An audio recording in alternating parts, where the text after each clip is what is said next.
So, welcome, and please excuse the delay. Welcome everyone to this Erasmus Salon.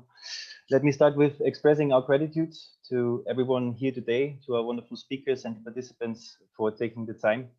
We are looking forward to 2 hours of interesting and fruitful discussions circling around the question how mobility will look like in the future under the ongoing influence of COVID-19 and the changes to the Erasmus program in the framework of the new MFF cycle. For the past 2 years, EUF, the European University Foundation, has hosted 9 Erasmus Salons in public cafes across Brussels. Traditionally, the debates feature speakers who challenge the audience and engage them in a frank exchange of ideas over a drink, which we won't have that kind of pub atmosphere in the salon. This is one of the first salon to be held online, but we still hope for dynamic discussions since by now I think we all adapted more or less to the digital conference reality. Before we start, I would like to make you aware that this event is being recorded and live streamed on social media. So if anyone does not feel comfortable with that, please follow the debate through the stream, but not here in the meeting room on Zoom. For the audience, please keep your camera and mic switched off if you are not speaking, and only switch them on when giving the floor by our moderator, Joao.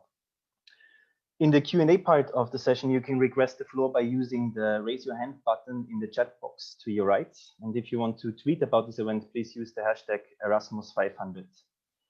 Before I'm going to give the floor to Joao for his opening remarks, we would like to start with a round of introduction. We have an extremely interesting composition of speakers today, and I would like to invite Mr. Karl Bonafou-Murat, Senior Liaison Officer at CPU Brussels, to introduce himself.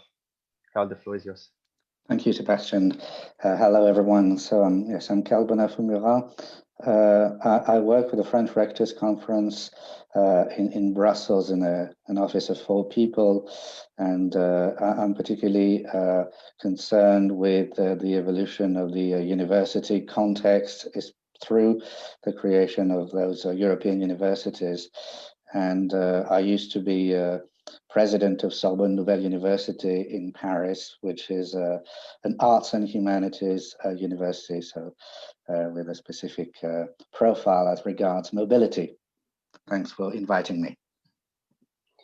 Thank you very much, Karl. The next one, chronologically speaking here on my computer, would be Matteo Vespa, International Officer of UDU, the National Union of Students in Italy. Hello, everyone. As Sebastian said, I'm Matteo Vespa. I'm 23 years old, and I'm finishing my master's degree in international relations at the University of Bologna. And I'm the international officer for UDU, Unione degli Universitari, which is the main Italian National Union of Students and a member of the European students here. And I'm really thrilled to be here. Thank you very much. Thank you, Matteo. Next speaker would be Sebastian Bruck, Secretary of the GUE Internationalization and Cooperation Sectoral. Sebastian, the floor is yours. Sebastian, you muted.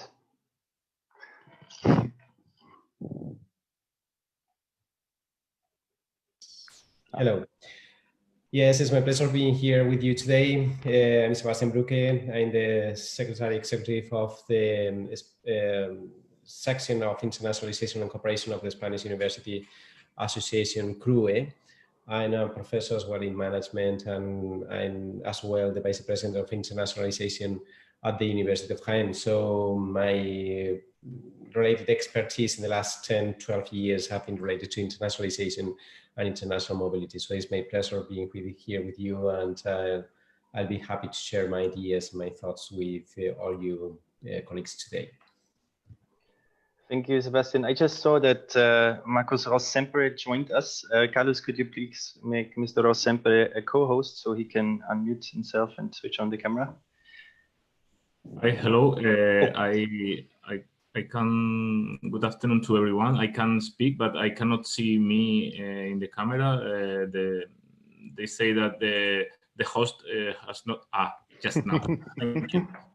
Thank you very much. Good afternoon to everyone. I am Marcos Ross. I am a member of the European Parliament of the Socialist and Democrat group, and I am in the Code Commission, which is the Commission which is the parliamentary commission that involves education, Erasmus Plus, and everything related to culture.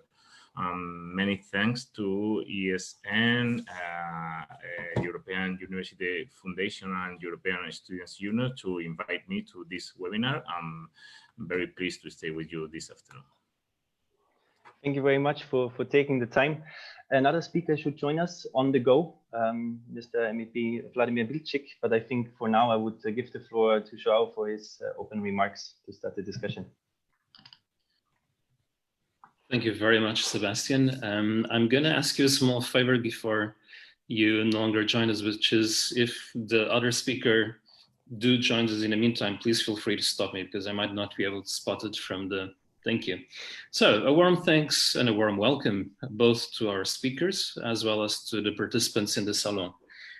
Today I stand here on behalf of a friend and a colleague that was supposed to be our moderator, Caroline. Unfortunately, she's sick, and as a replacement, I'll do my best to keep this discussion going. I think we're really very lucky to have good topics, good speakers, and what I'll try to do is to set the stage of the discussion that follows the best I can. So in the tradition of the salons, this is not meant as a very formal discussion. All of the speakers, with the exception of Marcos Ros that just joined us, are welcome to interrupt each other in a civil manner, which I think we can achieve. So I don't want to hold the discussion back too much. Caroline and myself, we work at the European University Foundation, which is essentially a large network of about 70 universities that is active in the topics of student mobility, of modernization of higher education, as well as active European citizenship. Now, I think the name of the Salon today reflects very well the state of transition that we find ourselves every 7 years when we are in this transition between programs. Transition typically breeds a little bit of uncertainty. And in these days, that's perhaps more true than it has been in the recent past. It's true of the MFF, which is still being discussed and that will unequivocally surface in our discussion. But it's also, of course, true of the current public health crisis, which impacts us all personally, professionally. And that's, of course, true as well for the topic that we're discussing today. Now, the difficulty with uncertainty is that we have to find a good balance between what we cannot control and what is within our ability, whether intellectual or otherwise, to try to influence.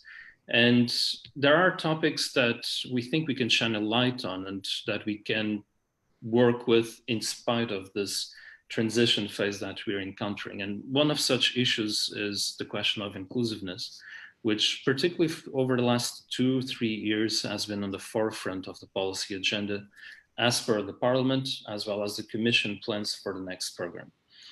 Now, I have good news and I have bad news, I'm afraid. The good news is that I think in some areas we are noticeably ahead of where we were 6-7 years ago when the current program started. I don't mean to sound too optimistic because the work is underway, but when we look at topics like students with special needs, I think the number of projects, the visibility the topic has had, the tools that are becoming available are definitely a step forward. It's not the only area where I think we will see some improvements in the next program. I think it's also true of the fact that there will be more flexibility for more diverse types of mobilities, which should help us cater to the needs of a student population, which is increasingly diverse. But this is where the bad news kind of come in. And I hope that you'll allow me to take sides, even as a moderator. But what I mean is that we do still have a lack of substantial progress on a topic that there has been a lot of research about, which is the fact that financial obstacles remain one of the biggest barriers to mobility. I will stop myself because I see that our other speaker has just joined us. Vladimir, if you could unmute yourself and turn on your camera, I'll take that as a sign that your connection is good to go. And I would ask you to introduce yourself shortly in a minute or so, once we have audio and video. Until that moment, I will continue with my introduction just to avoid those awkward silences that tend to appear when we try to carry out these events online. I see the video. Are you able to unmute yourself as well, Vladimir? Yes, I am. And hello.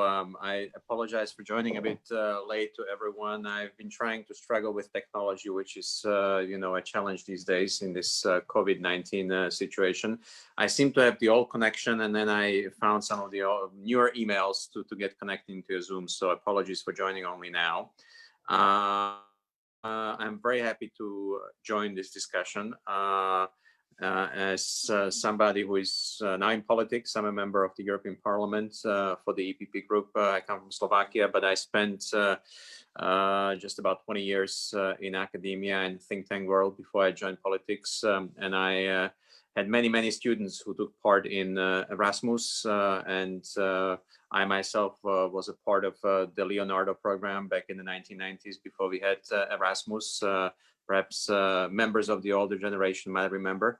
But of course, we've gone quite a way since then. But I very much welcome this event because one, we have a very special situation with the pandemic. And that, of course, affects mobility of all of us, including the mobility of students. But we also have a very special situation when we discuss the recovery plans from the pandemic, the budgetary issues. And of course, all of these include all sorts of interests and political fights. And I think it's very important that students, young people, and basically the real value for money and added value of what we've had so far in terms of the mobility of young Europeans across Europe, across European universities, doesn't get lost in the future, but rather it's supported even more. That's why I've also very happily joined the Erasmus 500 campaign, because I also think that we need to strive for equality of conditions for everybody across the EU. Sadly, of 27 at this point, but really we need to have this. So this would be my quick introduction. I'm basically serving on the Libe committee in the European Parliament and also in the Foreign Affairs and Constitutional Affairs Committee.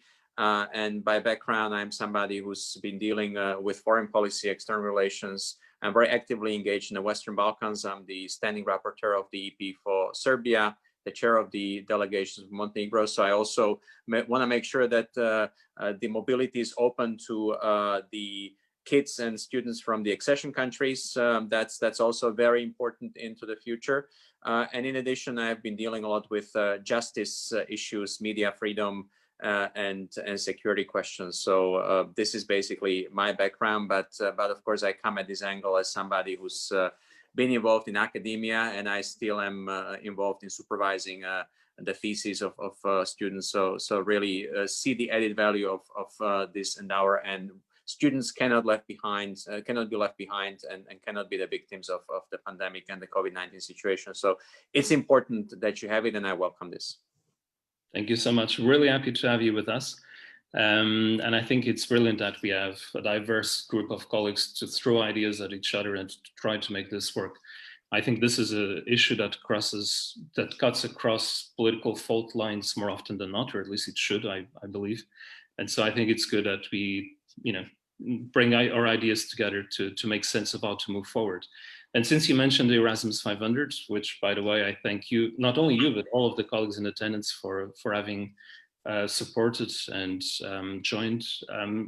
I'll take that as a segue for where I was at in terms of introducing the topic. So I was just commenting that the question of making sure that the program is more inclusive has been put as the #1 target at the political level. And I think it's up to us now to contend on how this is going to happen in practice. Now, having acknowledged some positive steps in this direction, I was talking about the fact that there isn't a lot of ideas on the ground was what prompted both the European Students' Union, both the Erasmus Student Network, as well as the European University Foundation to put forward this campaign. And I see that we have now around 80 participants. So I assume that not everybody is an expert on it. And I'll just try to present it in a very short manner. what the Erasmus 500 is about making some smart upgrades into the program. We have a discussion to be had on the question of the budget, the overall volume and capacity of the program, but also about tinkering and designing things in a slightly better way. And for those that do not know, the way that currently we support exchange students is by a mechanism of boxes or groups of countries, if you will. And so at European level, there are 3 groups of countries: more expensive, less expensive, and those in the middle. And this is supposed to allow for a certain manner of adjustment. What we found in our research is that this mechanism doesn't work maybe as well as it should. And let me give you 3 examples of what we mean by this. Example number 1, some of these groups, baskets, boxes, whatever we call them, they're too big. So we end up putting in the same level countries that are a bit different from an economic standpoint, such as, for example, Greece and the Netherlands. If the rationale was to adjust the means that we have to support students going abroad, this already starts to fall short from the onset.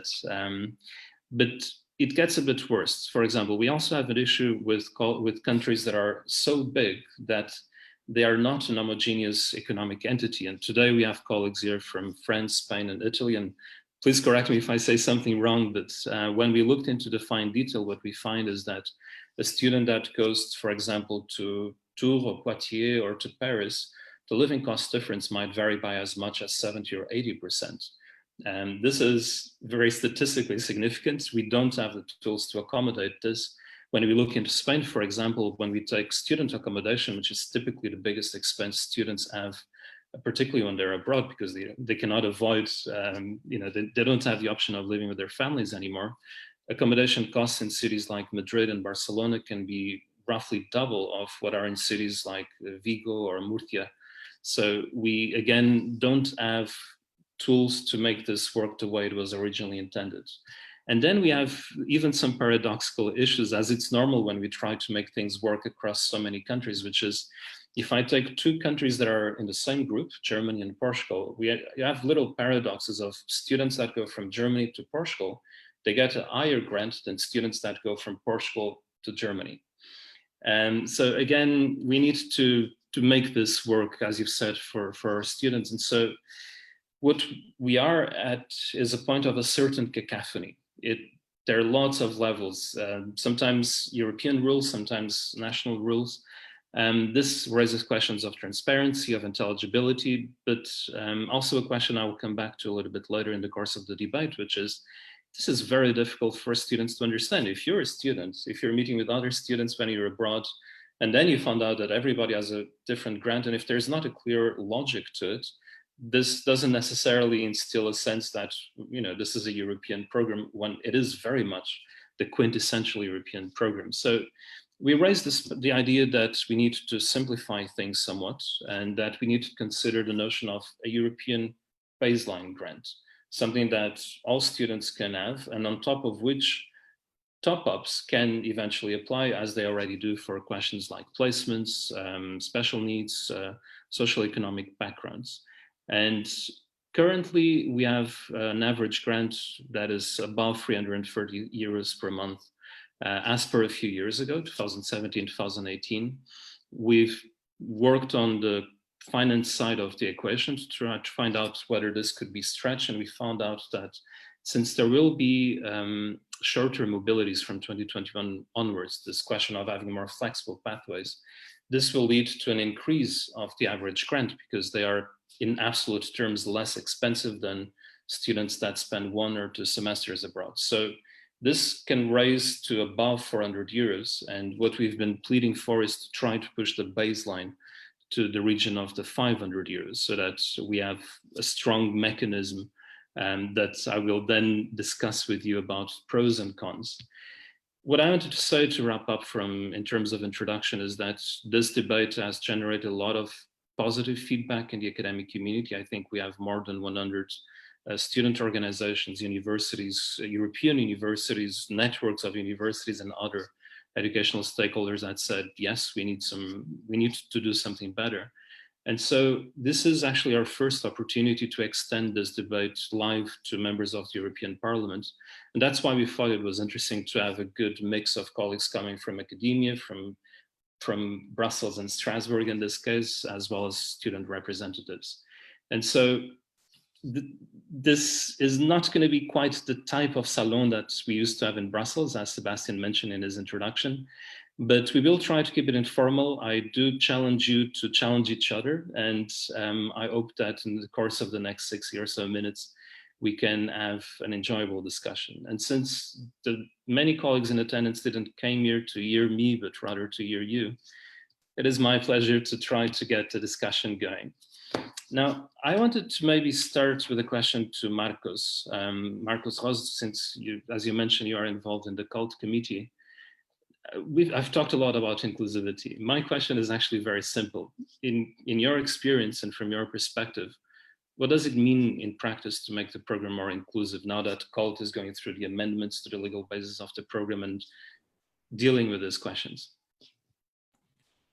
Well, what I think is that we have to fight to get to a more inclusive program. This is definitely agree with this, because we cannot permit that the program is the same to everybody, but not attending to people with special needs. And with special needs, I mean two types of special needs: disabilities, for example, but also people in risk of social exclusion, because they are also excluded for Erasmus program normally, because with the base of a grant that they receive, they cannot afford going abroad anyway. So I also have supported the idea and the initiative of plus 500 base. I think it's a good idea to start debating, and I think we have to arrive to a baseline mobility grant, more or less around 500, and then adding top ups depending on the three groups of countries, depending on your special needs on mobility or disability or physical or intellectual disabilities, maybe both, and your depending on your social and economic position. So one baseline mobility grant and three top ups: region, special needs, and your position, your social and economic position. So this will be a good point of starting point to get to a debate and get to a solution, in order that everyone has the minimum, and because nowadays there are regions, for example, regions in Spain with no contribution by their own region, and the minimum is so low that no people from this region want to go abroad. And I think that will be a good frame to work in the next year in our debates. Thank you for that, Marcos. That's a question I will come back again and again to probe the question of who gets left out and who gets left behind. Also a political question, but I'll take that. Can I just make a remark? Yes, I was going to go to your turn. Please take the floor. No, so just to point out that there seem to be two kinds of obstacles to mobility. I mean, the obstacles that were mentioned by you, Joa, were obstacles as regards, say, not the origin of the student, but the points of destination, the arrival point, because you mentioned the fact that, well, if you live in France, if you go to France even for 6 months, it's going to be much more difficult to live in Paris than in Tours, or even more so in Pau, which is further down in the south of France. Whereas Marcos, if I may call you Marcos, if you don't mind my calling you Marcos, was mentioning problems as regards the origin, social, any kind of origin of the student. So we have to make a distinction between the two types of top up, if we come to the subject of top up, that should be taken into account. if I may, on that regard, I think that João has summarized very well the problems about that the current system has, and even though we support actually the fact that the Erasmus grants should be based on the living costs, so the cost of living and studies in the host city, in order to cover the whole cost of living and studies, and not just the difference between the two, between the country of destination and the country of coming.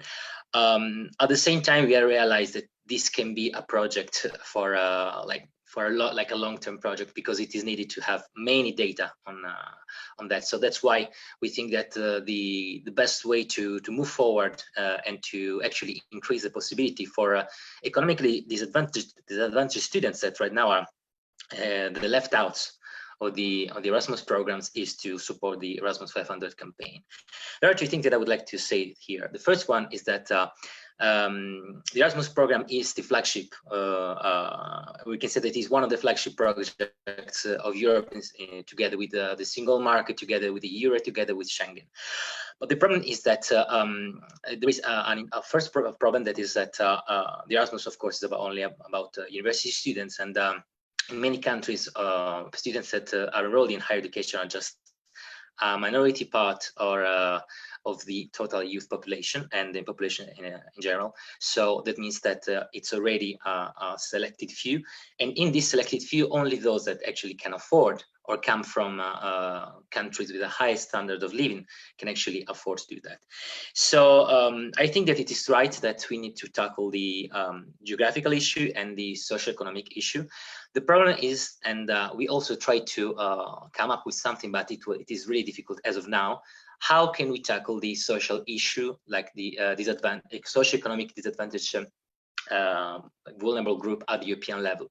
Because as of now, I don't think there is a, let's say, a convertible table as we have for the grades in Europe with the CTS, that allow us to say that the economic position of a person in Italy equals the socioeconomic position of a person, for instance, in Bulgaria. And I think that if we need to actually involve people and more people in the European project, we need to start talking about social Europe. We need to start talking about social rights, and we think that the students should have a core minimum of rights that are the same in all of Europe as students that are studying in Europe. So I think that it's important that the CULT committee and MEPs from CULT committee, as Marcos, are interested in finding a European solution to that.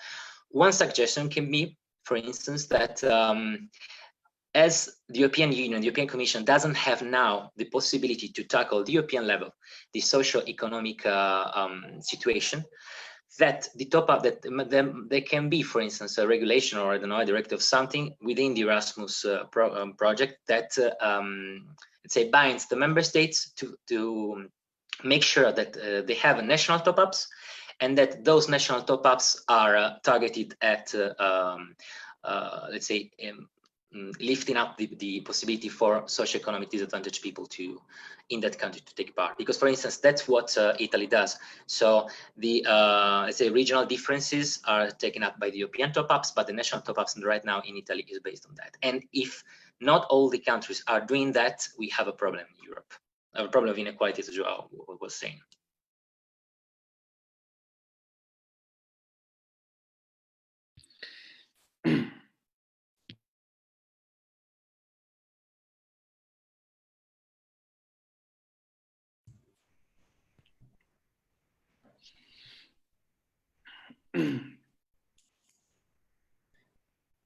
Sorry, maybe I can add something as well regarding this issue in the meantime.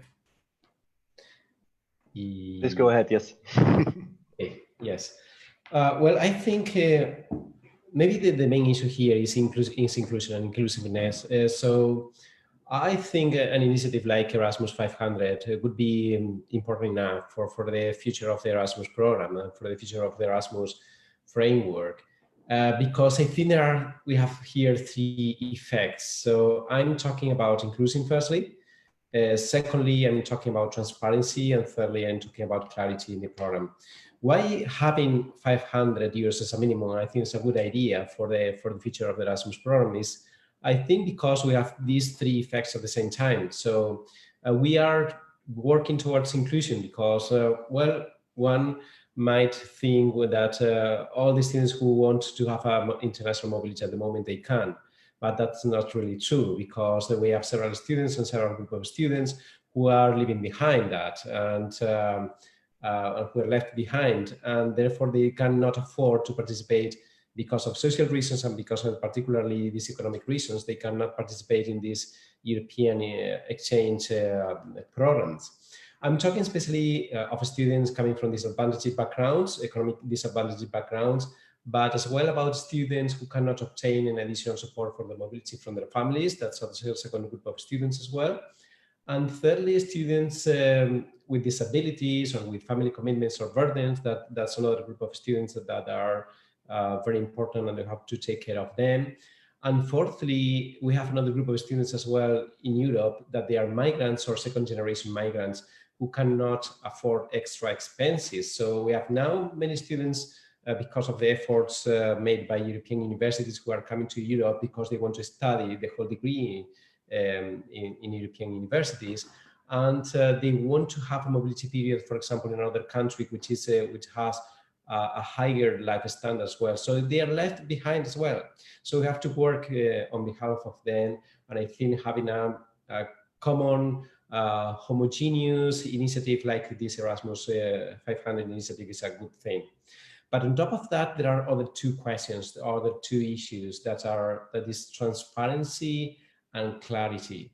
So as Joan and Marcos and Carl talked at the beginning, we have another problem is that, well, the lack of transparency, because we have so many rules. We have the European rules according to European Commission standards, and then we have national rules as well, and we have the regional rules as well, and we have the regional, the local, and the national, and the European top-ups working at the same time. So it's like for students that are coming from Finland, or for students who are coming from Spain or Greece or whatever, or even for students coming from two different regions in Spain or in France or in Germany, sometimes it's difficult to understand why the grant is different, even they are going to the same country.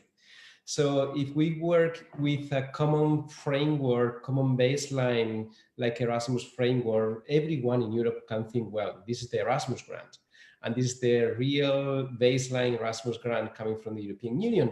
And that's another point that maybe we can talk about that, and we can go back about that in the future, is the construction of the European identity and citizenship. If we have clear rules, and these rules are working more or less the same, and using the same constructs and the same conditions and the same requirements in the whole European Union, I think it's a good thing as well to create a common sense and to create a common baseline for the so-called the European feeling and the European, let's say, identity as well.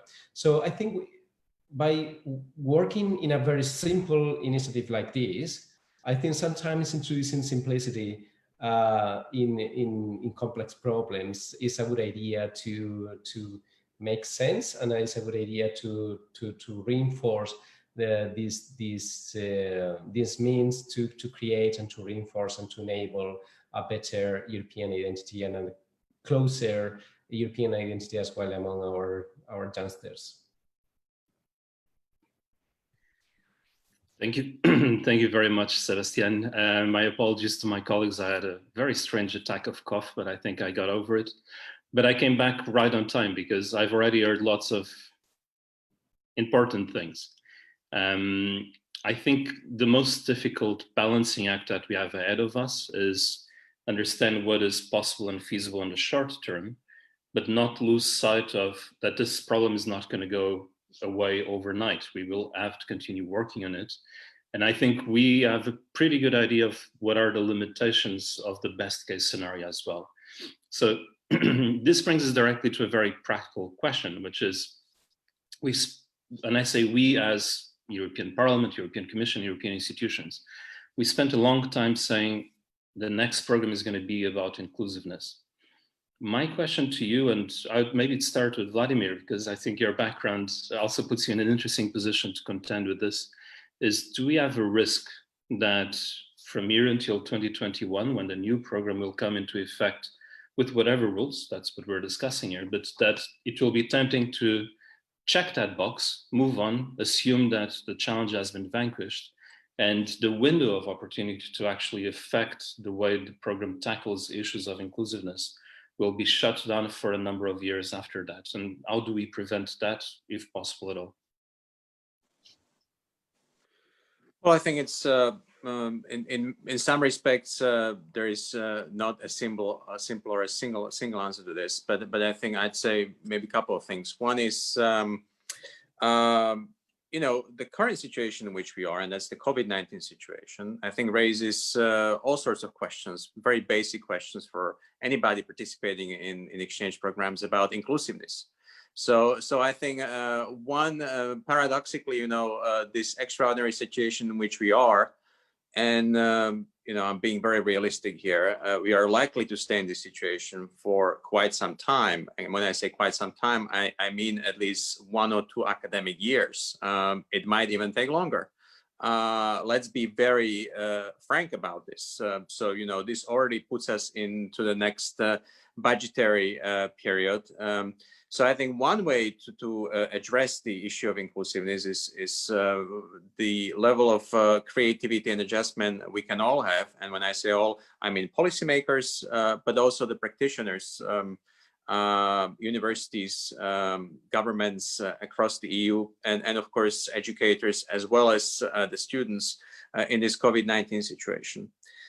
Because suddenly we need to think about inclusivity in terms of anybody. You know, this is not just about the socially disadvantaged. This is not just about other disadvantages which we naturally think of when we talk about inclusiveness. So in many respects, we already have and face that challenge. I think it's very important that Erasmus keeps on functioning, that there is mobility, but we also have a real clarity about rules, about, you know, short-term stays, about what it means to do Erasmus online or partially online, combining it with perhaps some stay abroad. So I think I take, and I guess the bigger answer is that the pandemic already gives us an opportunity to really tackle this issue, and we have to tackle it in a much more profound way than perhaps normal conditions would challenge us to do. And so I see this as an opportunity. And of course, we need to think about what it means once we get back to the situation as we know it, as normal, whatever that may mean. And of course, that'll take some time. We'll need to have some firm requirements in terms of, you know, the real mobility thereafter. I mean, my conviction is unless we have a cure for COVID-19, unless we have a vaccination, it's going to be very difficult to go back to the situation as we know it. We're facing this in European Parliament daily. You know, we don't really know what our agenda is going to look like in a week's time. Are we going to Strasbourg or not? You know, and it's a combination of a political decision, a practical decision, a health consideration. There are also all sorts of financial issues involved with these decisions. So we all face this as institutions in many respects, and that could, as policymakers, I think, make us really even more able to think out of the box when it comes to inclusiveness. So, you know, I wouldn't be skeptical, but we have to manage the situation as it is right now. And I also believe, you know, when we talk about recovery and when we talk about the post-pandemic situation, education, Erasmus, you know, budgetary means for supporting mobility, they cannot be cut. They should really be at the focus of our commitments as they stand. But I think we also have to be a lot more flexible and intelligent about the way we use the money. You know, it's not just about the 3 boxes of countries. It's about considering regional differences, city differences. I think the principle of non-discrimination across the EU 27 is extremely important. And this should be at the core of it. because if students experience discrimination at the level of university life, even though they may be excellent students coming from socially disadvantaged backgrounds or countries or regions, not being able to participate in European programs, they'll hardly like Europe. So I think this is also about being honest in terms of how we can make this work. I mean, there is ultimately no perfect solution. But we need to reinforce Erasmus. We need to make it more accessible. And I think we also need to make it much more of a serious issue, not just among the EU institutions, but also in member states. There are different member states with different level of commitment. And I think that's why it's important to have a baseline. Erasmus 500 is a very good initiative. But we also need to discuss how different countries, different institutions across different countries deal with top-ups. Where does the money come from? How committed are the different governments?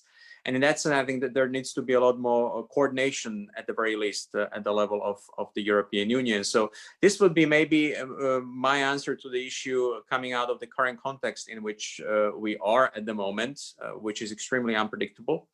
But hey, student life goes on. The semesters are beginning across Europe, and the students deserve to have a real perspective, even though we are in an unprecedented state, in terms of what the future will bring. So I think we should use this as an opportunity to be as creative and as flexible when it comes to inclusiveness in terms of anyone involved at the moment.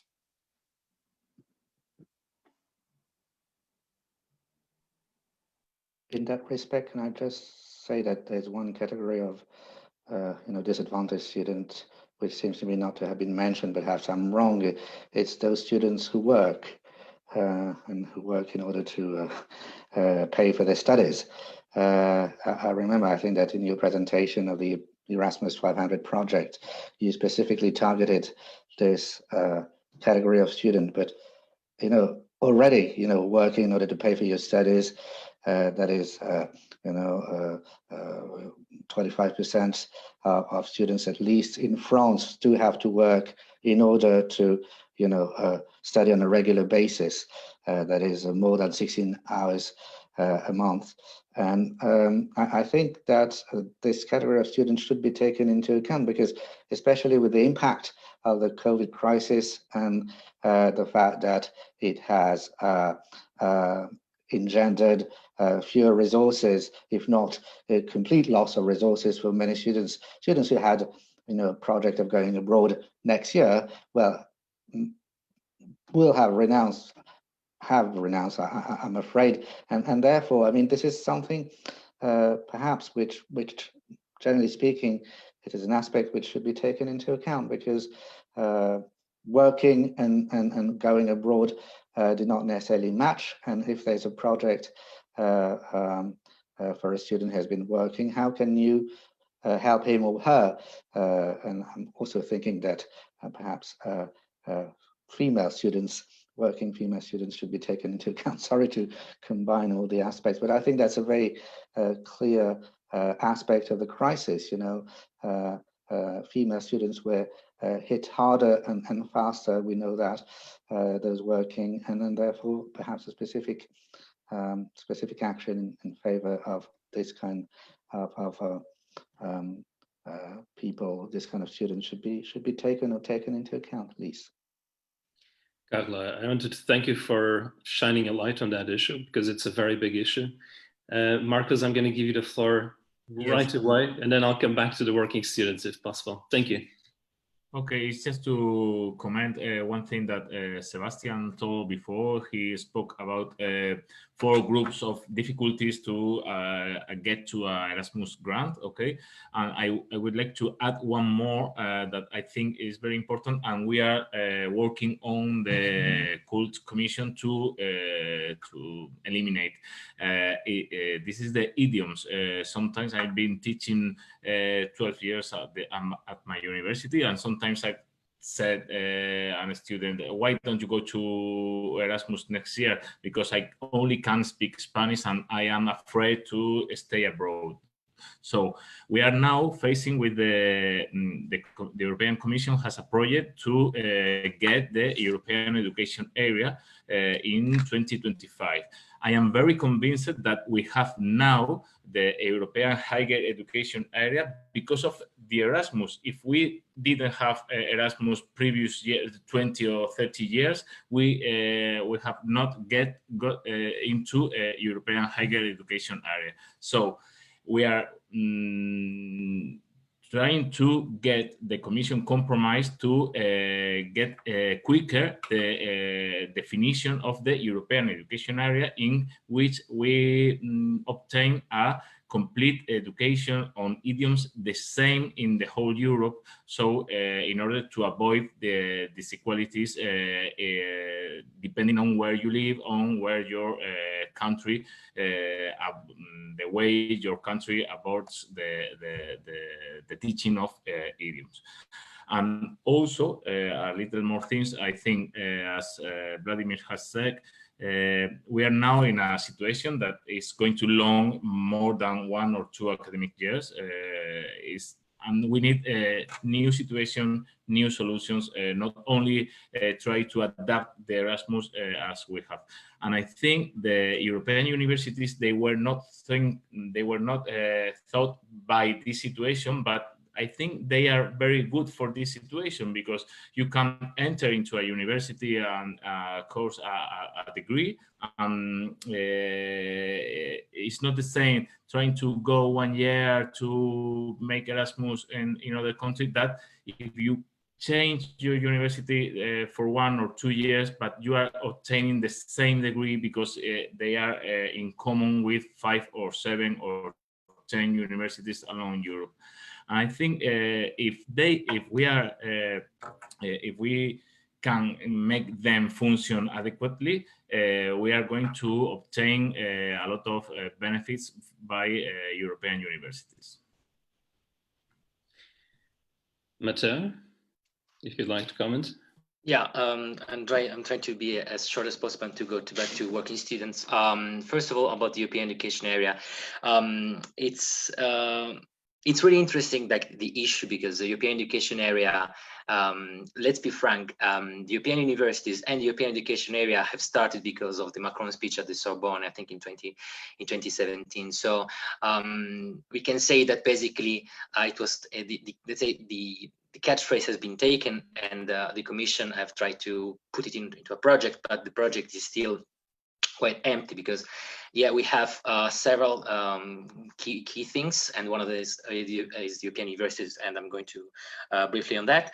But on the overall, for instance, the European higher education area and the European education area, they shouldn't be in fighting each other. So like the broader Europe with the Bologna process and the more EU one, the problem is that what is the added value of the European education area in that case? Another issue is if we talk about, for instance, primary education, secondary education, etc., where we don't have that kind of integration that we have at the pan-European level, so also like beyond the EU, and it's the same, for instance, for language education. And on that's really interesting, because as of now we know that the European Commission, the European Union has the, let's say, the 3 language policy, so every student should be able to speak to other 2 EU languages apart from their own one, from their own. But as we know, and I think that it's a tricky thing of being the cult committee, is that the European Union has only supportive competencies, so you cannot impose anything, let's say, on the member states. So I'm very interested in how this can be put into a policy that is more or less binding for the member states. About the European universities, let's remember that for now, most of the universities are starting their project, and first of all, the mobility that is funded through the money, the European universities, are only those that are up to 3 months. Otherwise, it's normal Erasmus program. Secondly, there are some universities, some networks that are starting working on common degrees, but they are they are like really specific projects, and same thing can be said about the European university degree, which is something that takes up a lot of issues. Why the European university should issue a European degree? What about the others? Only national? So it is about also how we intend the European ones. We think that European universities are here to stay because there have been a lot of interest about from the universities, but we think that it's important to keep like the whole picture of that our education system as a European one will thrive if all the parts are going to be supported and thrived. And we can have flagship projects, and European universities are seen to be this, but we need to remember that all the universities are European. All the universities issue European degrees because they should be recognized in all European higher education area. And there should be international mobility, like with Erasmus mobility throughout all the European universities in Europe. And if we really want to have the European universities as a flagship project, let's start saying that if they are really European universities, the students that are in there should have the same rights, the same condition of access, and there should be a lifting up of the condition of the students. Going to the working students, this is the problem. I think that we should take it in consideration two aspects. The first one is that first of all, students that want to work during their studies because they want to get experience, or they want to have more money, but they don't need to work in order to support the studies. And then we have the others that need to do that. The people that need to work because in order to be able to study, that is a failure of our welfare states. First of all, because there are studies that say that if you study and work, of course, you cannot have the same concentration in your studies, the same time in your studies, and so let's say student life is harder. Not only academically speaking, but also socially speaking, of course.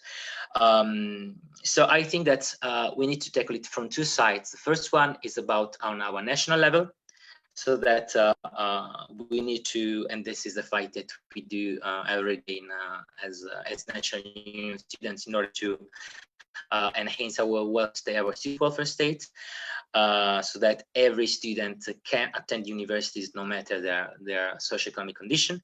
And the second one is about Erasmus, so that if you need, for instance, to work in order to pay your rent in your hometown, then if you want to go to Erasmus, either you find a job there, but it's difficult because of the languages, because you are not inserted in the job market there, or you're given an effective Erasmus grant, and that's what we're striving for. And as of now, this is not the case, this is not the issue, and it's important that also to remind that the initial proposals that were put forward for the Commission were not nearly enough up to the task in order to tackle that. So that's why it's important that we support this campaign, because this is only a first step, but it's an important first step. And establish this one, we can talk about everything else. But raising like the money that is given to the grants means more people going to Erasmus, and more people that couldn't afford going to Erasmus actually become European. Thank you, Matteo. I earlier mentioned that I would like to get back to the question of the working students. I think the point has been eloquently made. I think for the colleagues in attendance that don't contend with these issues on a daily basis, the only thing I wanted perhaps to remark is that in our discussions about inclusiveness, this is a group that often gets overlooked. And I think part of that is the question of historical trends. When we look at the proportion of European students that works alongside their studies, it has risen rapidly over the last 10 or 15 years. So it doesn't really square with, for example, the memory of higher education ecosystems when I was a student, but it's something that has happened since. And from a policy viewpoint, well, I can only agree with the remarks the colleagues have made that we need to tackle the issue. Now, I wanted to send a question to Sebastian, who's on my top left corner, because I wanted to try to bring together some of the threads of the discussion we're having. We already touched on a number of issues, and we still only scratch the surface, which is inherent to the time-space continuum. But the reason why I was looking over to our colleagues from Spain, and particularly to the Spanish universities, Spain is a huge country in the Erasmus ecosystem, both in terms of sending and receiving students. Now, I would like to go back to basics. You spoke very eloquently about why you supported the Erasmus 500 in your opening statement. I wanted to check something simple, basic perhaps, but so that we can have building blocks to advance the discussion. The last statistics we have, friends, there were around 40,000 students from Spain that did Erasmus in 2017, 2018. That's still below 47-ish thousand from France at that time. Do you think that in the Spanish case, so a middle income European country, a higher grant would allow us to effectively unlock, questions of access that some of your students might encounter, or in the case of your country, in your university as well, this is not necessarily the main obstacle to increase participation? Well, it's a good question. Well, the system is very complex in Spain because we have, as you know, Spain is a country, well, compared to other countries in Europe, is a big country. And we are decentralized country as well. So we have most of the policies related to grants and related to Erasmus grants, for example. More policies are coming from the regions themselves. So we have many rules that are applicable here, and the economic conditions applicable to students are totally different in Madrid compared to the conditions that are applicable in Andalusia, for example, or in Catalonia.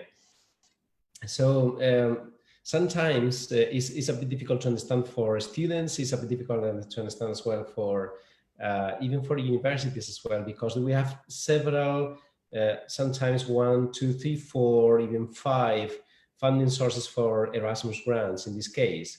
And there are big differences between regions in Spain. So there are some regions, for example, in Andalusia, I'm coming from Andalusia, and we have 4 different types and institutions who are providing money to Erasmus grants. And in other regions, like for example in Madrid, they only have 1 or 2, maximum 3. And so there are big differences between regions. The point is that, well, it depends. So in some regions, the program is very inclusive at this moment because there are many grants that are adding one to each other. And in some other regions, well, the program is not so inclusive. And sometimes the students doesn't know if the problem of the lack of inclusiveness is coming from the European Union itself. So they are blaming the European Union, but they shouldn't be blaming the European Union. Maybe they should be blaming the regions or the local governments or the province governments and so forth. But the system is very complicated. So that is kind of that gives me the opportunity to go back to basics as well. So if we had an opportunity or an initiative like this, for example, we have the opportunity to equalize, to homogenize all the system in the whole European Union so that we can have more or less the same rules applicable to all the students. And this is going to provide clarity. This is going to provide as well a sense of unity as well and transparency, which I think is very important for the sake of the program itself in the future. So at the point is very varied. It's very difficult to have one single answer for that. So that's why we should try to provide a good response, a good answer for this question. And Erasmus 500 is a good idea, it's a good initiative in order to provide clarity, in order to provide transparency, and in order to provide as well a homogeneous scheme or framework so that we can compare and we can understand how the system works in the whole Europe. Thank you, Sebastian. I think that makes it easier also for me to understand why you put so much importance on the question of clarity and transparency. But then maybe we link where we are, where we want to be, with the question of the political process, and also to take advantage of the presence of Marcos and Vladimir. What is it? So the proposal of the council has been extensively commented upon. We had hopes for tripling of the budget at some point. Then there was more of an emphasis on the doubling of the budget. Right now, there are even questions whether there will be any increase of the budget whatsoever as far as higher education is concerned when we look at the first year of the new MFF. So my question is, it's actually 2 questions. The first one is, can we have hope? Can we be optimistic that in light of the efforts that are being made, notably by the Parliament, that these numbers can still be reviewed in a positive trajectory. And the second question is pragmatic, which is how can students, universities, stakeholder organizations contribute for this process to have an happy end, so to say?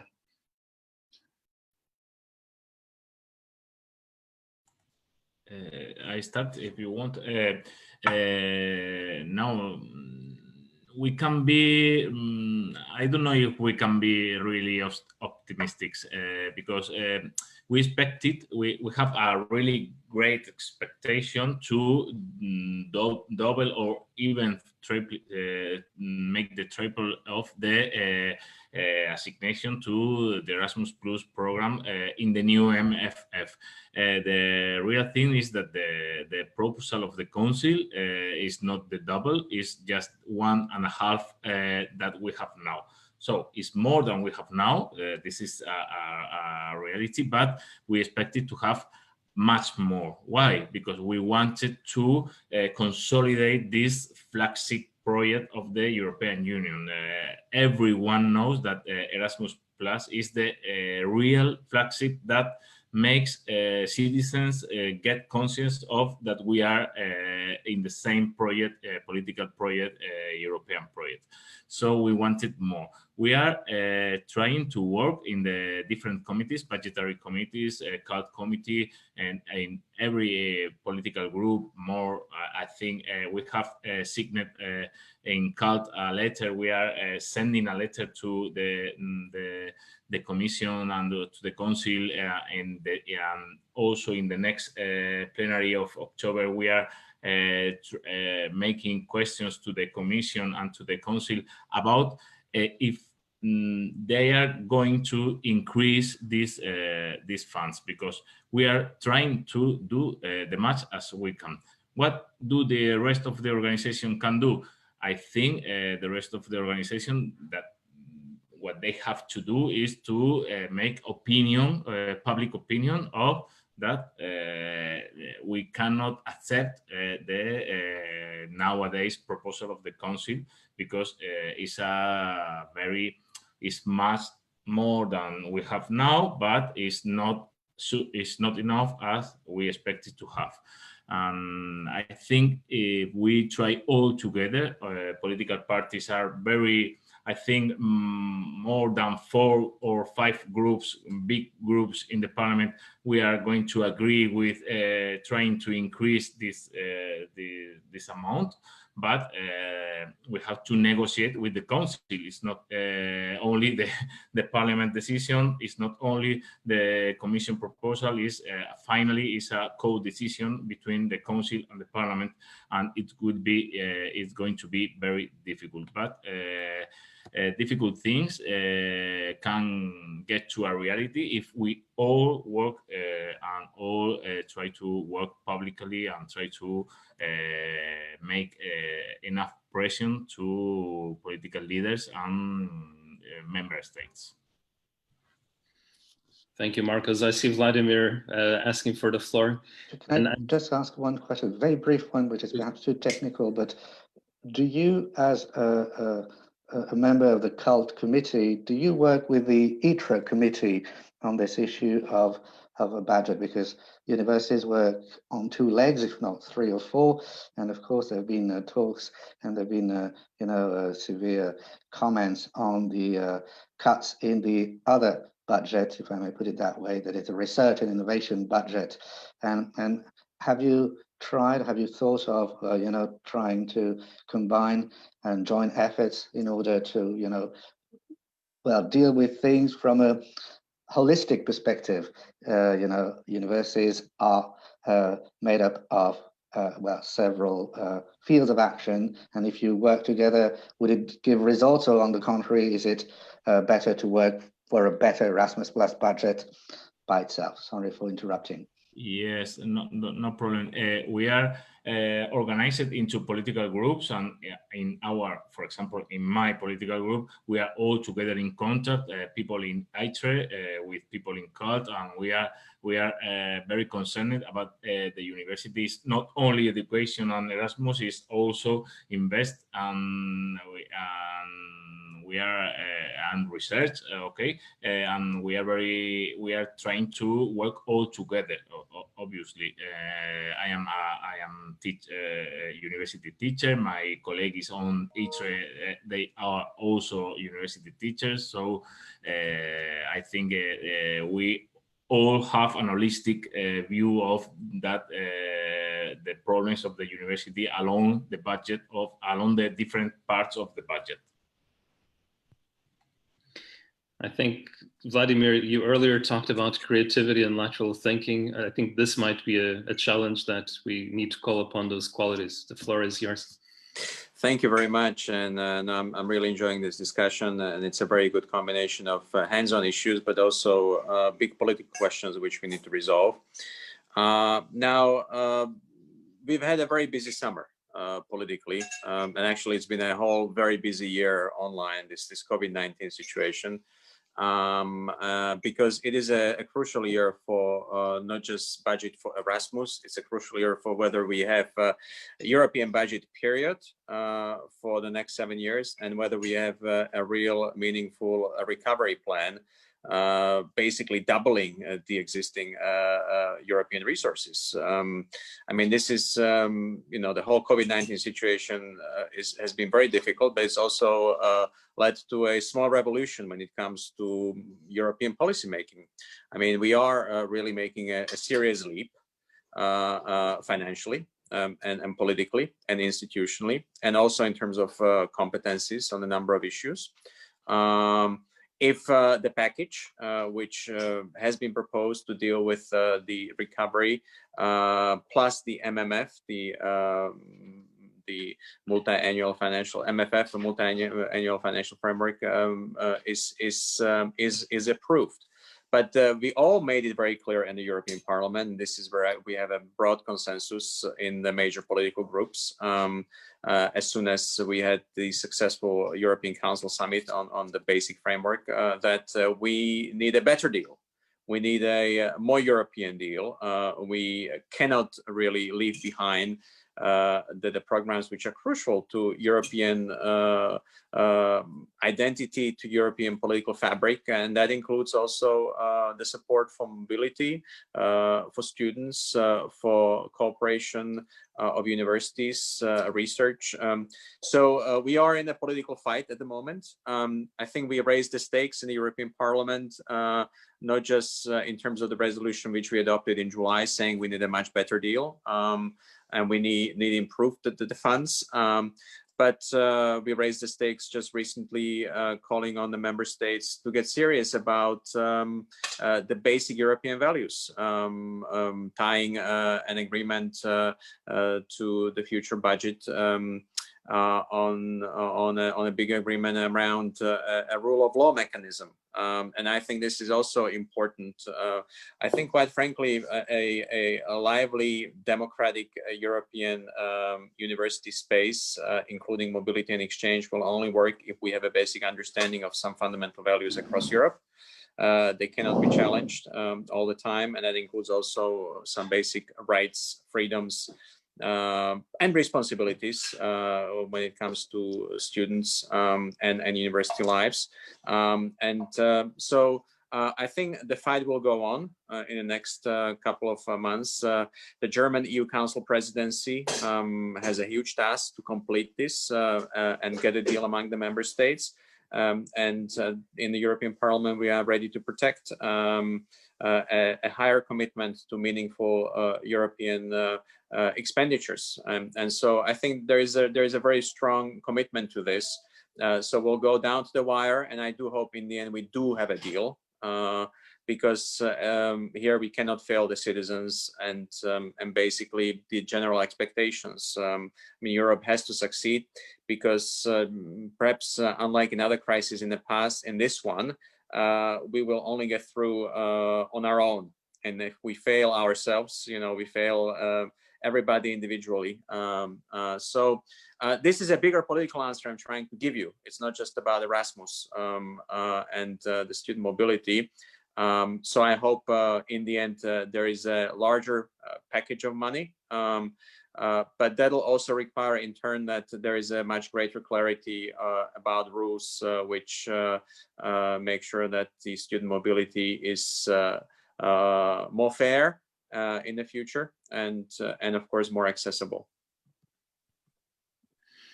Matteo, I see you asking to take the floor, and I'd like to thank Vladimir for lateral thinking in this respect. I'd also like to, if I may, to send a question your way, Matteo, because my original question was somewhat optimistic. What can we do to get this through? Now, let's be realistic and understand that this might or might not work. So what I wanted to ask you, if you were told that from 2021 onwards, the only way that we can increase the volume of the grants is by decreasing their quantity, what would be your reaction to that? Where do you draw lines, or what do you think? What would you make of such an argument? And please also take the floor with a question that you wanted to raise. Again, so basically, if in order to have the same amount of students that go, the grants should be lowered. That is the question.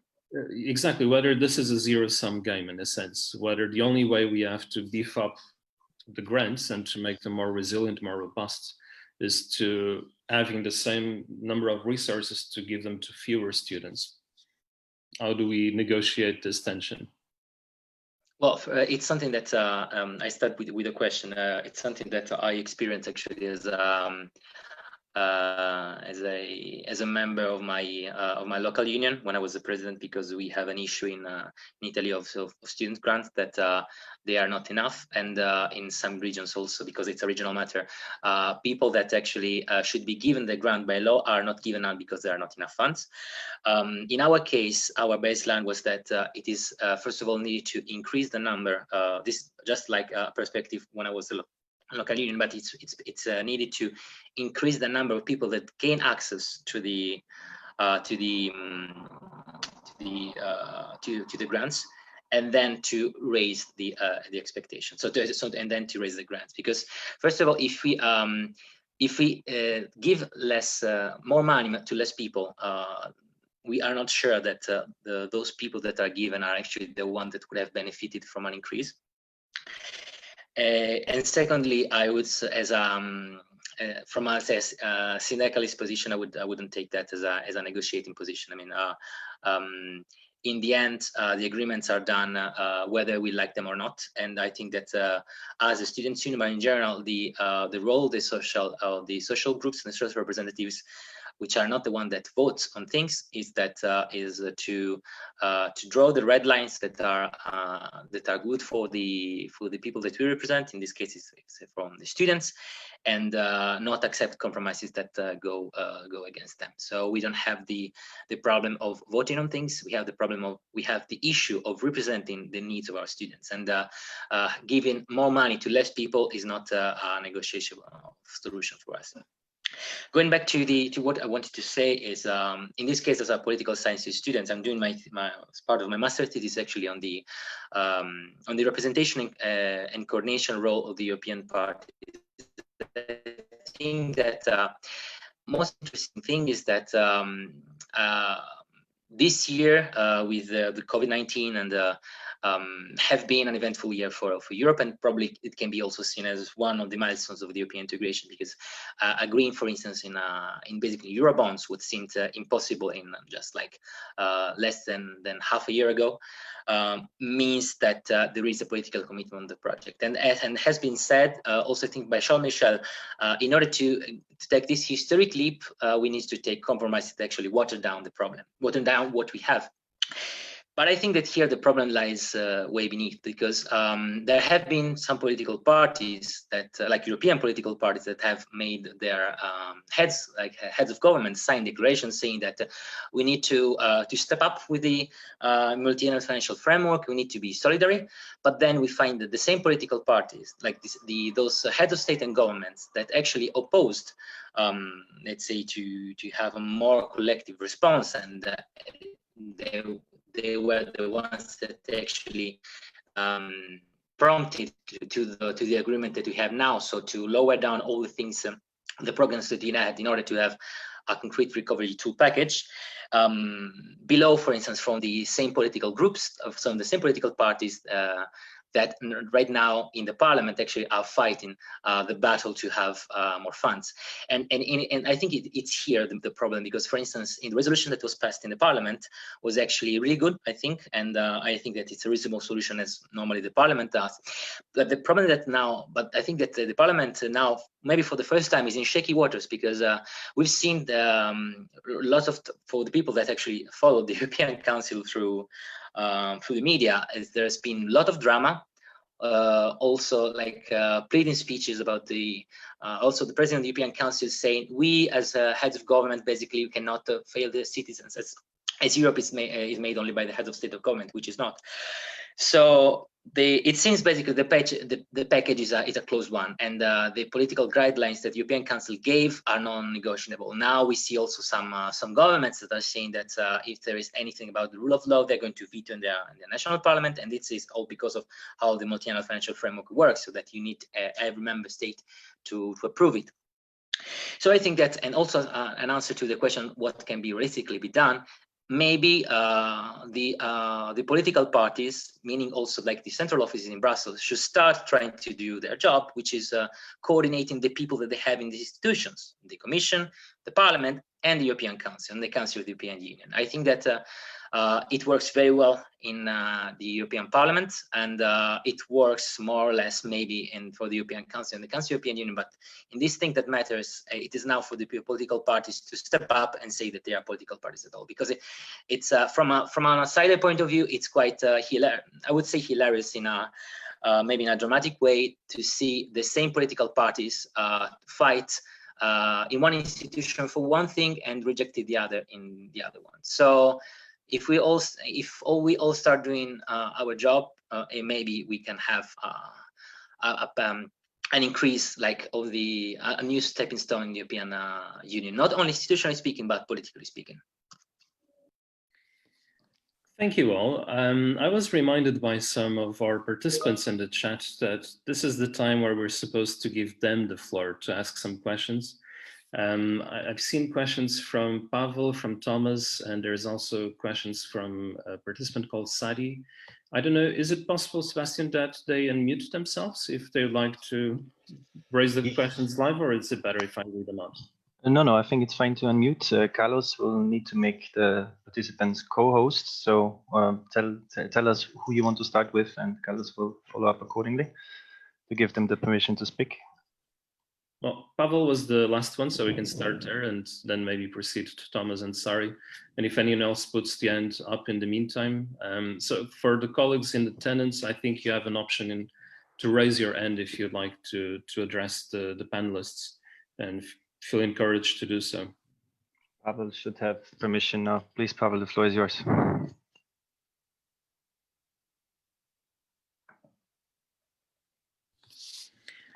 I think you're still muted, Pavel.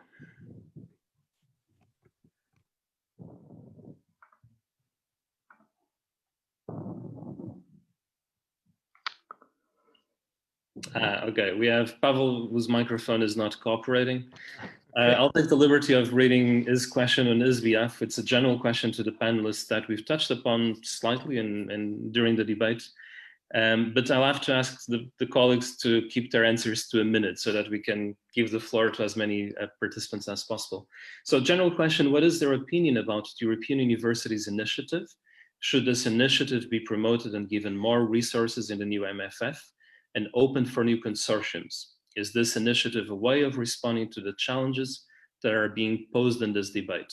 And I leave the floor open in case you want to take it or not.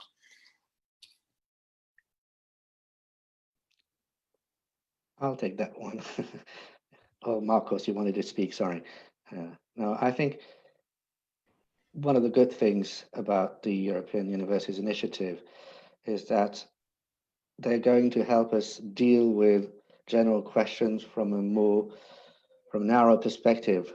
They're going to help us experiment, possibilities, new solutions. And I'm very convinced that, for instance, in terms of inclusiveness, since this was the first issue issue that we raise. They're going to help us, try and find out solutions in a network of 7, 8, or 9 higher education institutions, and then that these solutions, if they prove to be useful on a broader basis, will be brought up at a European level. I mean, so I think that European universities are going to be very helpful. As to the question of funding them more, it's going to be a major issue. What we want to support at CPU, the French Rectors Conference, is that all of them have to be given the means to get on for at least 7 years so that they have time to develop, because we wouldn't want to have another selection, saying that in the end there are European universities which are more European than others, and therefore we need to have time for them to develop properly, and this will take time. They're new structures, as Matteo very rightly pointed out, so it takes time. So yes, they're testing grounds and they're going to be very useful, and they have to be given time in order to develop properly. Would anyone else care to comment on the issue? I don't know if Sebastian? Yep. Well, I think, talking about the European Universities Initiative, I think it's a very key issue in the future of the European academic cooperation for the next few years. And I think it's very important as well. So maybe I can try to grab your attention, especially Marcos and Vladimir, because it's a key point. I think we should have a European initiative framework or a European initiative program that is able to expand the number of consortiums much more, because now the number of consortia is very small. What personally I don't think is feasible, I don't think is desirable, is to have just a few numbers of consortiums that is creating an artificial segregation of European universities. So it's like we are creating an elite of universities that they are working separately from the rest of the universities.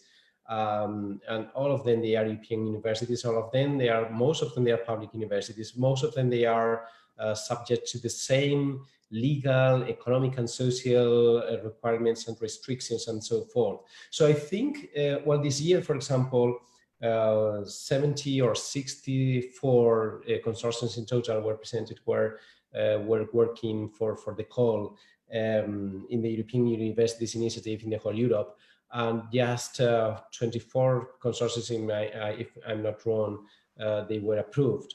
But most of the projects, most of the consortiums that were presented were very good consortia, and they were presenting very good projects overall. So I think it would be a very good idea for European integration and to reinforce European cooperation mechanisms and to provide for inclusion as well, because behind the universities we have the students as well. So in order to expand these opportunities for the next future, I think it's very important to provide opportunities for new consortia to join the funding and to join the opportunities of this European Universities Initiative. This is a very challenging initiative. The European Universities Initiative is going to challenge, is going to change as well the structure of cooperation, academic cooperation for the universities in the consortium. They are going to change the way we use digitalization, the way we use traditional legal internal mechanisms within the universities and the cooperation among the universities. So it's a transformative initiative, and it's very important as well to expand and to create and to give opportunities to new consortia to join these opportunities in the future.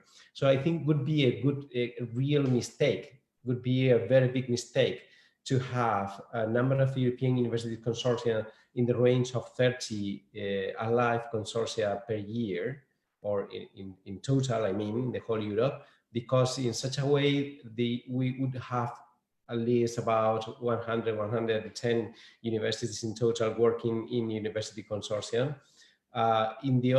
Otherwise, if we are able to expand the number of consortia in the future to a number that is closer to 100 consortia, for example, we could have much more universities working for this initiative in the whole Europe. And I think it's a great, if well used, it's a great initiative. It's a great tool to impulse and to boost cooperation, academic cooperation, research, digitalization, inclusion as well, mobility, everything related to academic cooperation in the Union.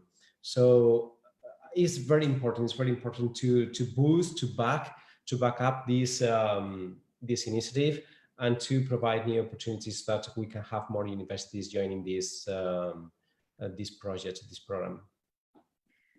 A quick technical remark before I give the floor to Matteo. I would ask you to keep to the relatively short answer so that we'd have more opportunity. I think, Matteo, I give you the floor and then I might move to the next question if that's all right, if the other colleagues agree. Thank you. I'll try to be really quick because I already said something about European universities. Just some remarks. We need more European universities. I mean, because meaning that we cannot just have these ones, because this means that we are creating a two-tier education, European education area, which we don't. So we need to broaden the network so that there are not just few universities against the plethora of all the others that are there. Secondly, there is a differences in financing, because some governments are actually financing their universities as well, other governments are not. And thirdly, we need to be really careful about the inclusiveness thing, because I know like as an insider that there are some universities that in order to finance the project, because they don't have the European money, not enough, either they're going to go to the private sector, or they are thinking to increase the tuition fees. So we need to be very careful on that. Our points are that first of all, the European universities already can and will be able to actually get extra funds from Horizon Europe, so the research program. So they can also finance part of the project there.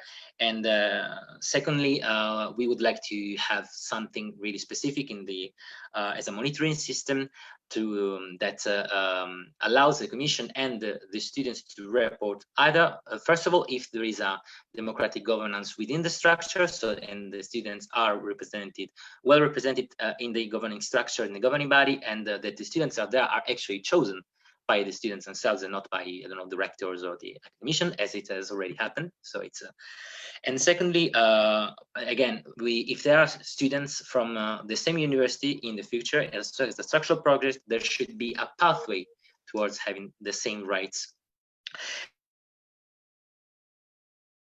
And I think that also a convergence plan should be part of the project, that the perspective and already existing European university networks proposed for the Commission, and the Commission should.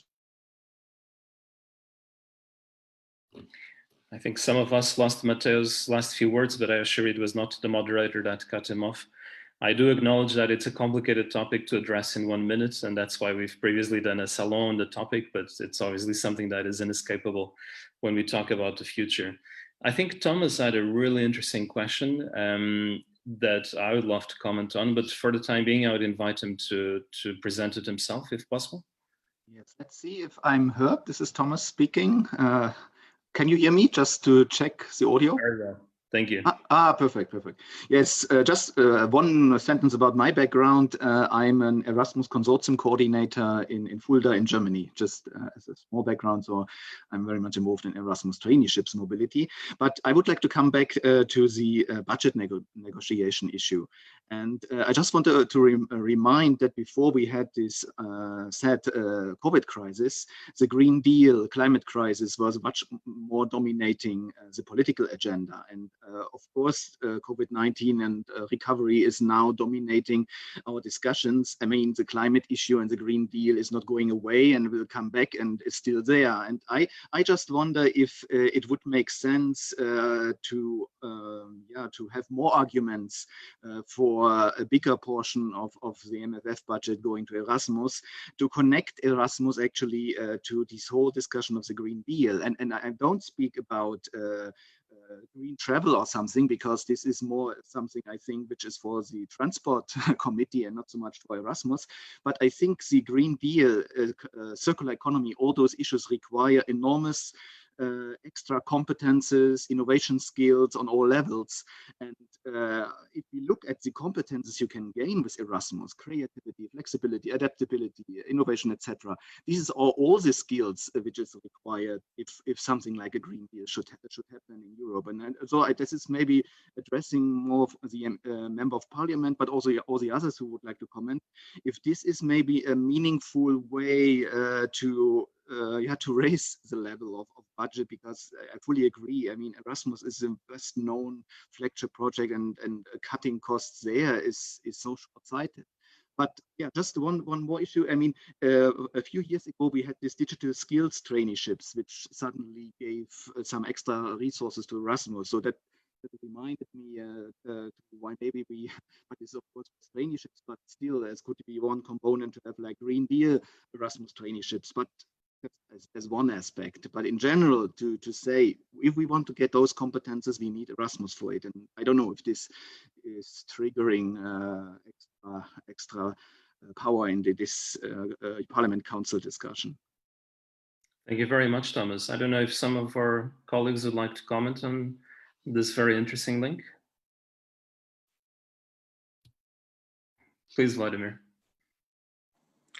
Thank you very much for raising the issue, and maybe since it's a 1-minute Q&A, I was just looking at the agenda of our next plenary, which is still scheduled to be in Strasbourg, and I think this is an invitation to really watch the plenary, quite frankly, because it's going to be on the agenda of the European Parliament on Monday when we start the plenary in basically a week and a half's time. We will have a short presentation in the plenary on effective measures to green Erasmus Plus, Creative Europe, and the European Solidarity Corps. So this is going to be on the agenda. We'll discuss it in our political groups next week. So this is something which we are engaged in very intimately. I don't want to comment any more on the contents because it's really a cult issue. So perhaps Marcos can add on the contents.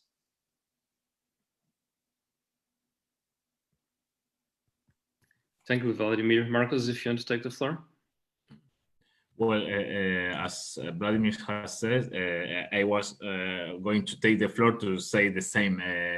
We are going to have a debate on Green Erasmus, which is an in report that stresses the importance of connecting the Erasmus Plus initiative program, with the Green Deal that we are debating all for along all this for next years. Okay, I think it's a good document, the one that we have get into an agreement. So we have to make the debate and to vote, but it's a document that stresses the importance to make qualifications and make goals in each program to incorporate Green Deal objectives in Erasmus Plus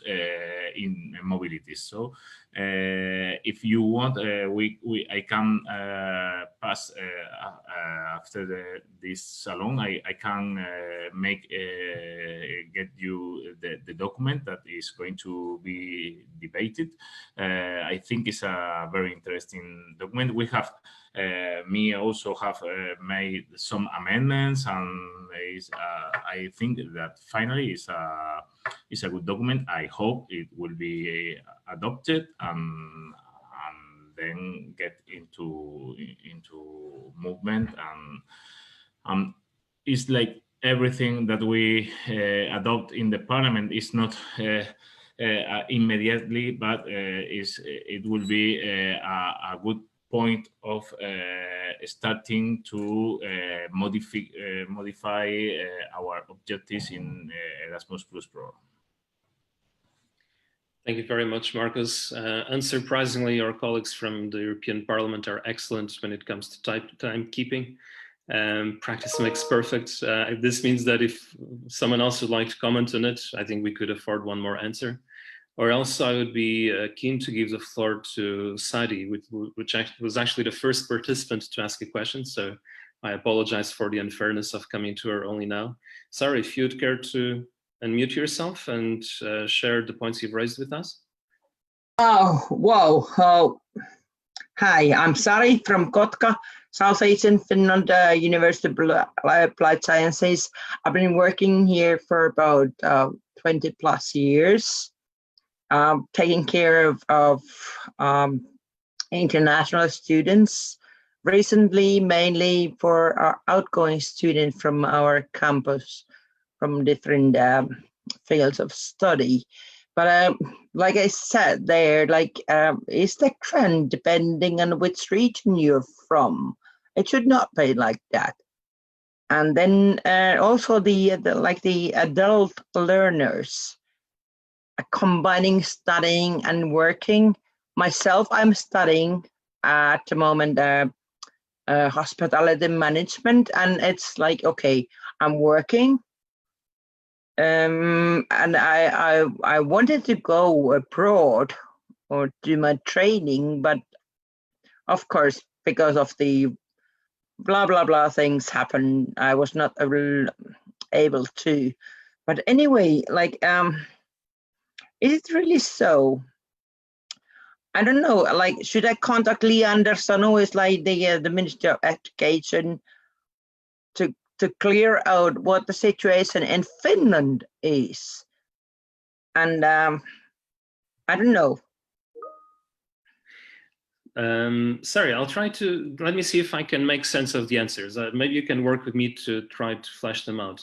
The first question was about whether the region of origin of the student influences the financial support. And I think what the point that was made during the debate is that depending on how different countries organize their support systems, and we have examples of countries where regions have a certain autonomy and certain capacity, that might indeed be the case. I asked the colleagues to correct me, but I think this is a yes or no. The second question is perhaps more difficult to flesh out. So it's rather about whether we can, by means of higher grant, enable students that are working to be truly mobile, or did I misunderstand you? No, exactly. That was, yeah, that was, yeah, sure, yeah. Thank you. Then I'll leave the question to the panelists in case someone wants to take it up. Thank you. And Matteo, if you want to go first. Really quickly, I think that it depends on also on the stage of life. I mean, if, for instance, if you're an adult student, this is another thing that we haven't tackled. So the possibility for let's say older students to take part in mobility, and in that case, there can not be only financial, like the normal financial situation, but for instance, family issues, whether they have children, etc. So two things. The first one is that we should have more focus on that, also the European level. So consider that also within the special categories that we are talking about. And secondly, another thing which is only palliative thing, but can be also useful, is to try to start those things that are called virtual mobility, but we don't think it's mobility, but in general we can say virtual programs that enable people to follow courses from other universities and from other countries. We think that it's not the same thing as having the abroad experience, but if there are other things that I don't know, family issues or others that materially makes it impossible for a person to go abroad, at least they need to have the opportunity to have, in any case, a multicultural exchange. And in this case, the internet can help us. Thank you, Matteo. I don't know if someone else would like to take on the question about working and adult students.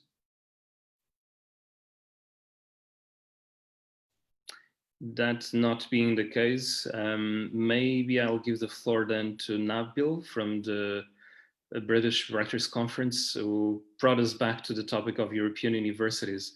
Nabil, if you'd like to join the discussion, be very welcomed.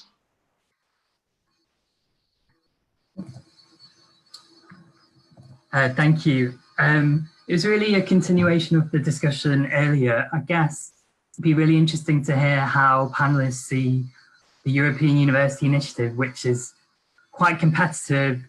There's very limited funding available, and we see higher success rates in Western European universities than Eastern or Central European universities.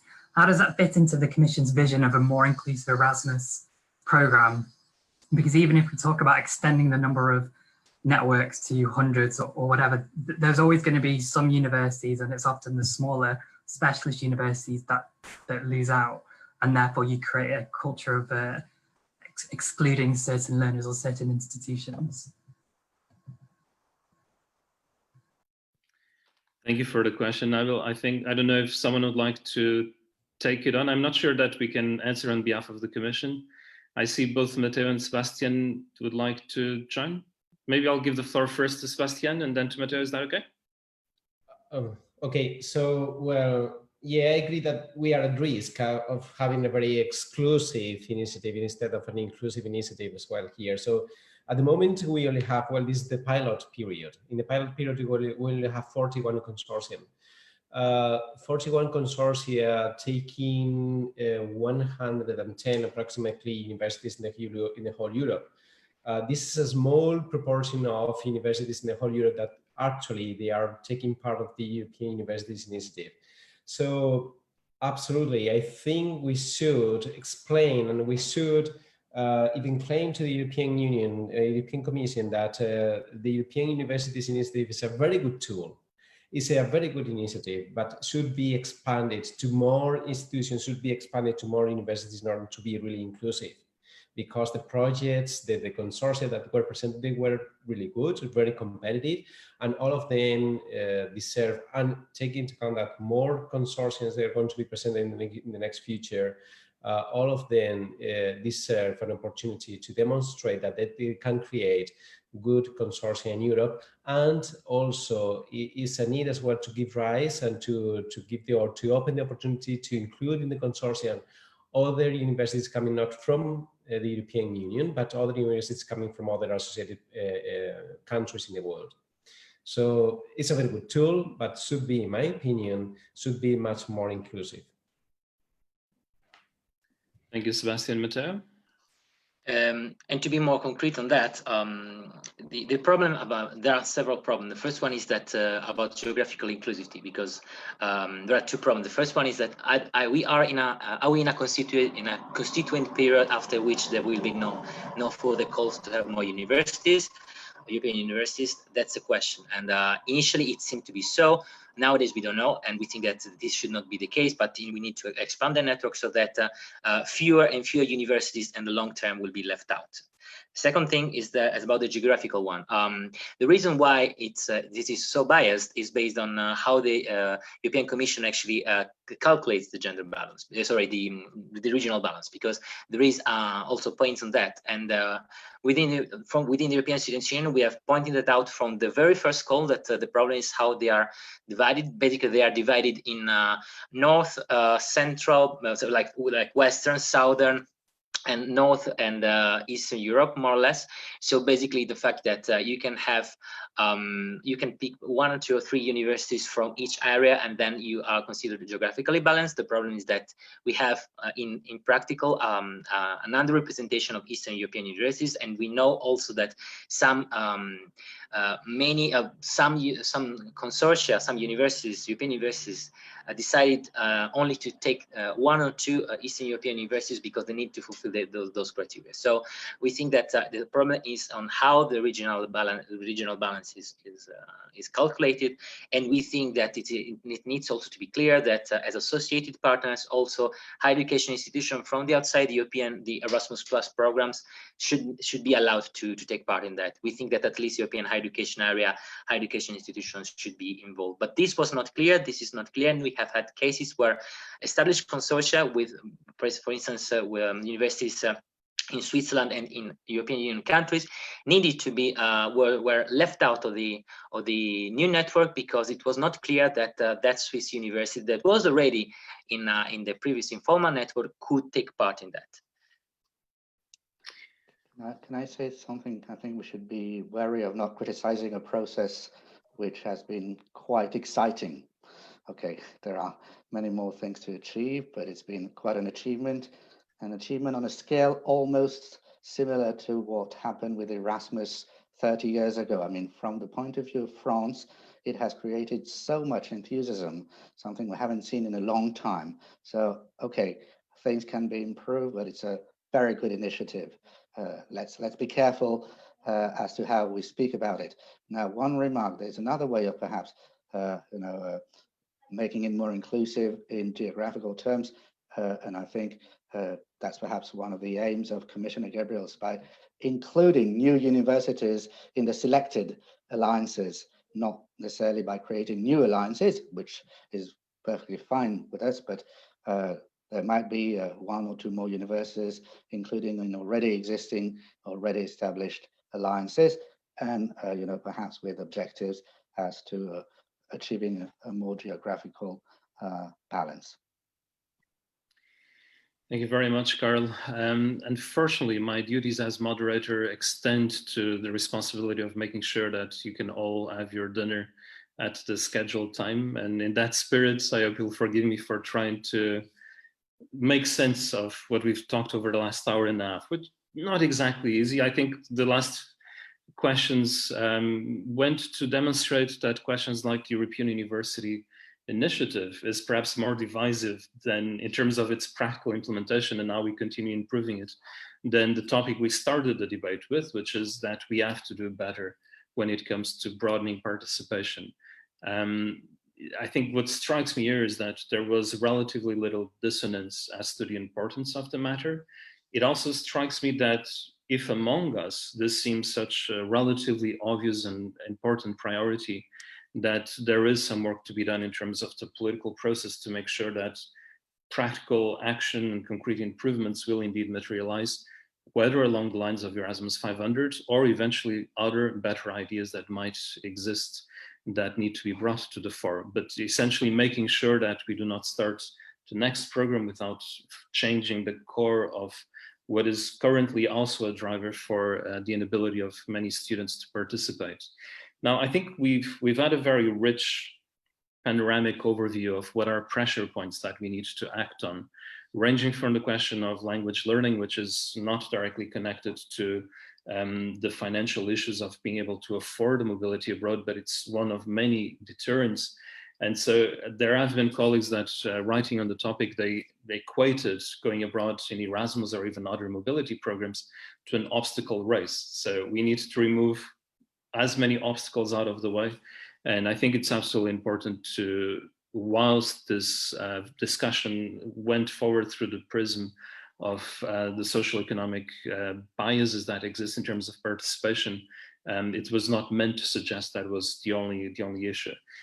I think it also stands out the fact that COVID, challenging as it is for all of us in all walks of life, is not something that should deter the work that we're doing. We didn't really explicitly tackle this, so I'm taking the liberty of trying to interpret the feeling of the various interventions, but I think someone alluded to the fact that mobility might be more important after COVID than it is currently, because we need to rebuild some of the mobility, some of the fluidity that we used to have in the European space once borders are permanently reopened. And I think this is encouraging because sometimes we see narratives, whether from a technology perspective or others, that argue that nothing is going to be like the way it was before. And that might be true. There will be certainly permanent changes in our education systems that will be born out of the current experience. But this is not to say that our entire value system needs to be re-equated. And here I'd like to end by referring to what some of you mentioned about the importance of creating a sense of European belonging, the notion that we are all citizens with certain rights that ensure a certain level of equality and eventually equity as well, and that this could be a powerful way to move in that direction. It's a delicate topic, it's a complicated topic, because you certainly don't want to engineer changes that leave anyone worse off. But I think this dimension, and we've talked about values, and I think Vladimir talked eloquently about the importance of values being pervasive to the current MFF discussions as well at many different levels. And so it might be a good time to take something that is incredibly symbolic and important, such as the Erasmus program, and to make sure that the European values manifest themselves also in some of what are perhaps some of its more technical aspects. I could go on. I have a long list of speaking topics, but I hope that this does justice to some of the interventions. I think more important than the summary, because all of you had the opportunity to listen at first hand, is to really thank warmly both to Marcos, to Vladimir, to Sebastian, and to Kate, as well as to Matteo for being so generous with their time. Unfortunately, we might still have to email you and to pick your brains on how we keep fighting for some of the ideas that we've shared here today. And this is actually an open invitation to you as well as to the participants in the meeting. What we are proposing and asking is not necessarily easy. It's not necessarily straightforward. So we have to keep trying, and we have to be intellectually honest about how far we can drive this discussion. I think I'm thanking you also, not just on behalf of the UF, but also I believe on behalf of the European Students Union, on behalf of the European Students Network as well. And I can only hope that we're going to gain strength from this debate to keep working to improve something that we all believe very much in. So Sebastian, I don't know if you'd like to say a word. From my side, this is goodbye, good night, and good luck. And yet another thanks for making yourselves available. I think, Joao, you said everything already. Thank you very much to all of the participants and our speakers. One last remark, because it was brought up by some of my colleagues who attended the meeting. The all-male panel that we got in the end was not intended. We had some female speakers who were canceling in the last minute, and also our colleague Caroline unfortunately fell sick. She was tasked with moderating this. Nevertheless, I think it was a very fruitful discussion that we were having, and I think we can close it with this. Thank you so much for your time. Thank you all. Have a good evening. It's been a pleasure. Thank you very much. Bye-bye. Hi, thank you to everyone. Thank you very much.